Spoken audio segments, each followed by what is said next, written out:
කිසියම් උසක් දක්වා ජලය පුරවා ඇති භාජනයක පතුල මත ජලය මගින් ඇති කරන පීඩනය කෙරෙහි පහත කුමන සාධකය බලපාන්නේද කියලා පෙන්වනවා.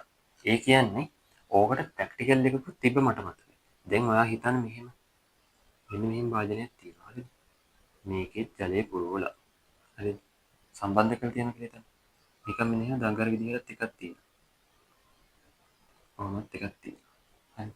ඊට පස්සේ තව එකක් තියෙනවා මෙන්න මෙහෙම. මෙන්න මෙහෙම එකකුත් තියෙනවා. අපි මේවා මේ සමාන උසකට ගමුද? අපි ඒකට වැඩි ක්ලියර් වෙයි.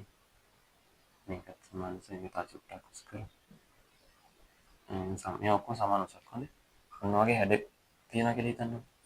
මේවා තුල මේක එකම උසකට තියෙනවද තුනම එකම උසකට. එකම උසකින් අපි හිතමු මීටර් සෙන්ටිමීටර් 10ක් උසයි කියලා. හරි සෙන්ටිමීටර් 10ක් උසයි. මෙන්න මේ වගේ එකම තැනකින් මෙහෙම සිදුරු කරොත් මේවා තුළ ඇති වෙන පීඩනයන් එක සමානයි. ඒ කියන්නේ මේවට මේ වාජනීය හැඩය බලපාන්නේ සිරස් උස තමයි බලපාන්නේ. පාට එක මතකයි කියලා මම හිතනවා. ඒක නේ වැඩිදුර එච්චර දෙන්නේ නැහැ ඒකට. ඒතර උත්තරේ වෙන්නේ මේ උස. උස කියලා එකක් තියෙනවනේ සිරස් උස. ඔව් ජල කඳේ සිරස් උස කියන්නේ 7.